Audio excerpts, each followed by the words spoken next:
Welcome back. This is part two. I know it doesn't say part two here, but this is part two of 2-2, of lesson 2-2. Part two of well, let me just write it down. So this would be 2,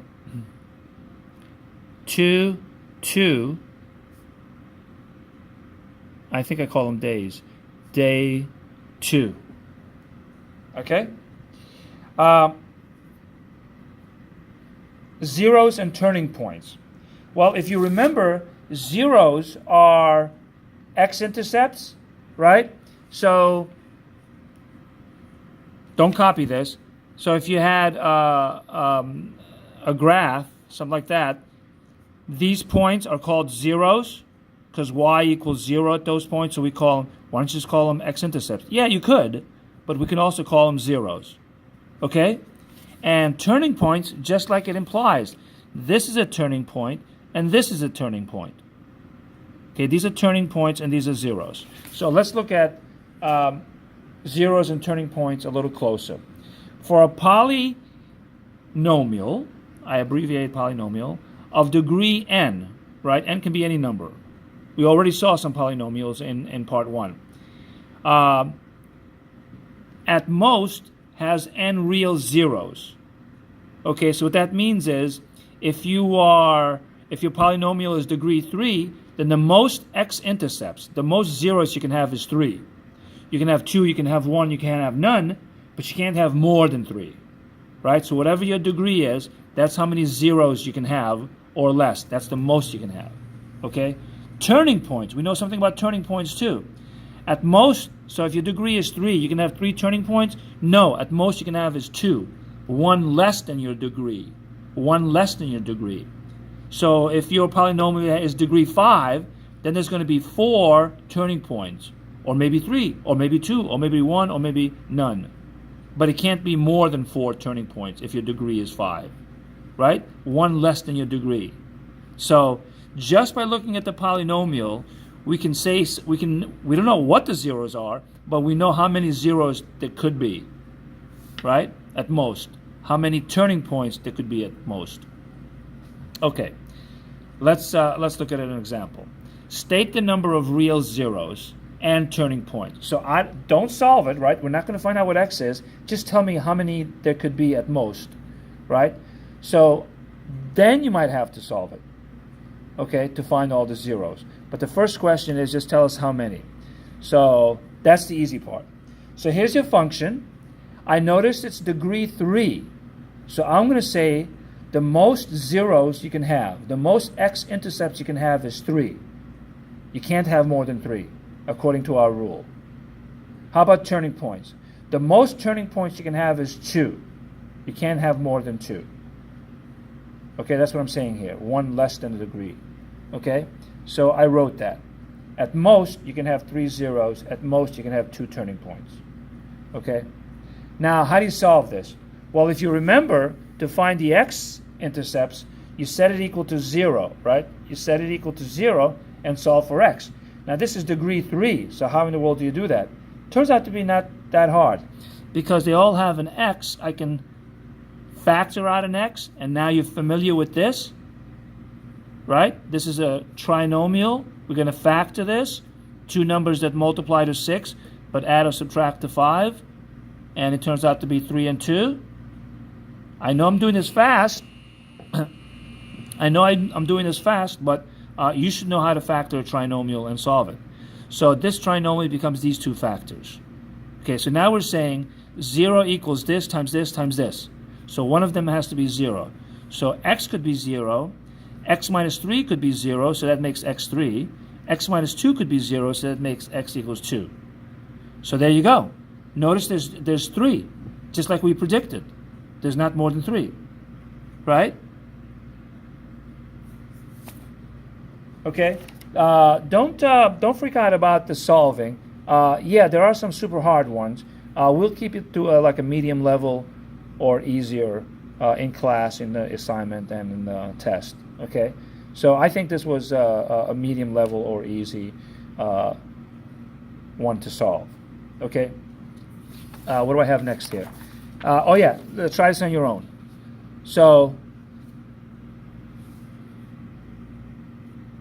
first, tell us how many zeros and turning points. Then find all the zeros, which means solve for x. Right? Okay, let's look at the first one.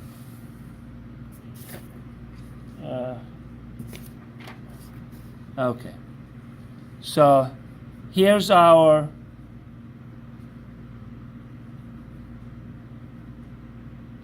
expression. Notice that the polynomial is of degree 3. So what does that tell us? That tells us something about the ending. Well, yeah, but that's not what we're asking now. We're not asking about the end behavior, right? About one end going up and one end going down and the positive here. That's about the end behavior. Now we're asking a different question. How many x-intercepts, how many zeros will there be? How many turning points? And then go on to solve to see what the zeros are. So first, notice that there's going to be at most 3 zeros, at most 2 turning points. Okay? Same thing as before. Notice that to solve it. Notice that I can pull out an x, and I'm left with this. And this factors, right? I know I'm doing this fast, and the zeros come out to be 0, 9, negative 3. Let me fix this right there. Okay?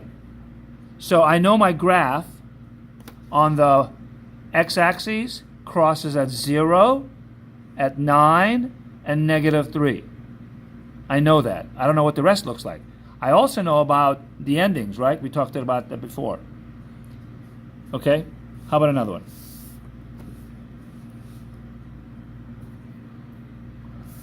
Okay. Here's another example. There's the polynomial. The 0 is on the right. So what? How do you solve this? Well, you have to realize that this is really a square, right? A square of power 2, a square of a square. So it's really like a trinomial, right? So you can think of it like factoring a regular trinomial. Something squared plus minus negative 8 something plus 15. Okay? So instead of x, we have x squared. But it works the same way. So can you think of two numbers that multiply to 15 and add or subtract to negative 8? So here we put x squared, x squared. Now we think of two numbers for 15 that work for 8. That would be 5 and 3, right? And then get the signs correctly, and it comes out to this. Right? Now what? Well, this times this equals 0, so either this is equal to 0 or this is equal to 0. If this is equal to 0, solve it really quick. Plus 5, right? Gives you 5. X squared equals 5. And then square root. But remember, it's plus or minus. Right? When you do the square root. I'm sorry. So you solve and you get plus 5. So x squared equals 5. And then you want x, so you square root both sides. Same thing here. You do exactly the same thing. Plus 3, you get 3. And then square root both sides to get plus or minus. So there is 4 answers here. Right? We didn't write it down, but we knew there was going to be 4 answers. And we also know there's going to be 3 turns. Right? So I'm done. I know, what is square root of 5, by the way? Square root of 5 is 2 point something, right?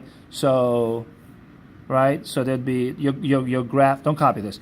Your graph would cross somewhere at positive 2 point something. It would be like here, maybe, and negative here. And this is 1 point something, maybe here. So maybe your graph goes something like that. Wait, it can't go like that because it's both of them up. So something like that, right? Both of them go up, something like that. So I don't know what the graph looks like, but I have a lot of information about the graph, right? Just by looking at the polynomial. Okay. One more thing to add to this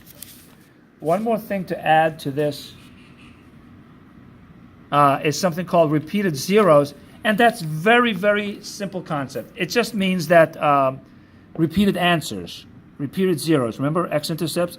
Your answer can repeat. We already had... no, we didn't have repeated answers yet. This one will have it, okay? So notice here, if we want to solve it, we're not going to factor out x, because we can factor out a higher x. We can factor out x squared, like,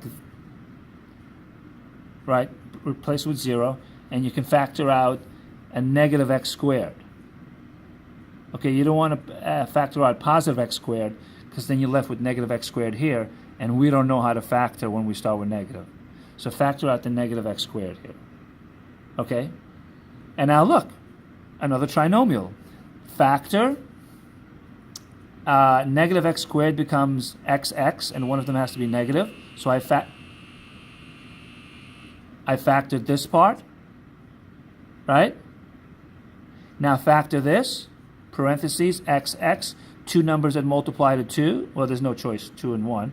Get the signs right. And now, what can x be? Well, if they multiply to 0, x can be 0 here, x can be 0 here, x is negative 2 here, and x is 1 here, right? But notice that the 0 repeats. So sometimes you're going to have that, repeating x's. They count as separate, right? 1, 2, 3, 4. They count as separate answers. So we expected up to 4 answers, so they count. It's 3 different ones, but we came out with 4 answers. But it is 3 different ones. And you can have less than, right? Remember what we said? At most 4, you can have less than. So you can use everything we talked about in part 1 and part 2. We can use everything we talked about and try to sketch a graph, right?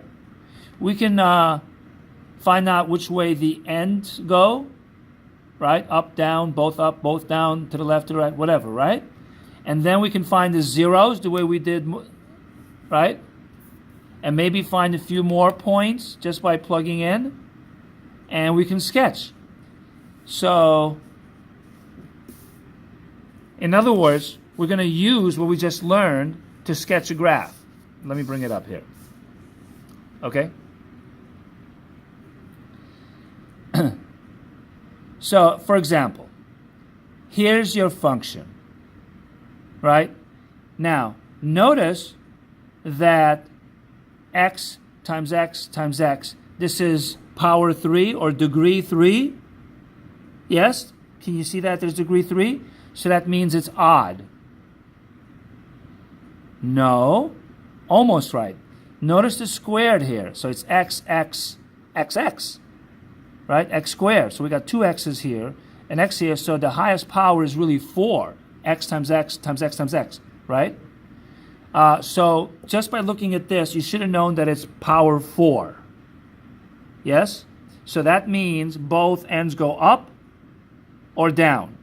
Well, the leading coefficient is probably positive, right? If you look, everything in front of x is positive, so it'll be positive.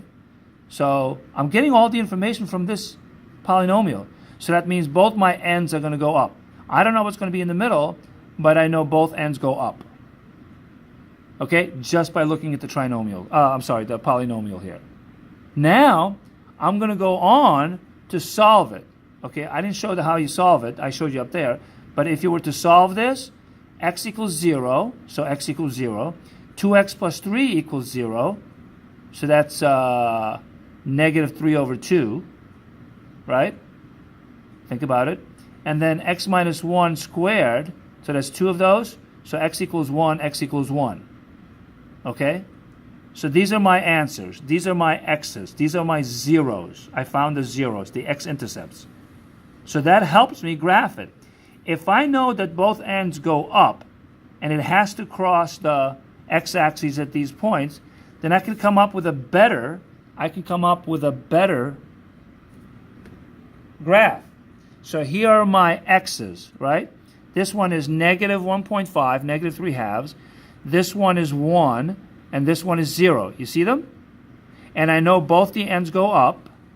And then what I did was plug in 1. plug in 1 there, because 1 is easy, and negative 1. Right? Plug in 1 and negative 1, and I got these answers. So I plugged in 1. Oh, you should get 0. I'm sorry. I plugged in half. Plug in 0.5, and you can get another point there. And plug in negative 1, and you get another point. Okay? So these 2 extra points, I just plugged in the old-fashioned way. So now I got a rough approximation of the graph just by looking at the polynomial. Okay? I understand this is way deeper and way more. Okay? But for part 1 and for part 2, you should have at least understood the concepts of what I'm saying. So in class, we'll try to do it in the assignment one by one. But hopefully you understood at least the concept. All right? See you in class. Bye.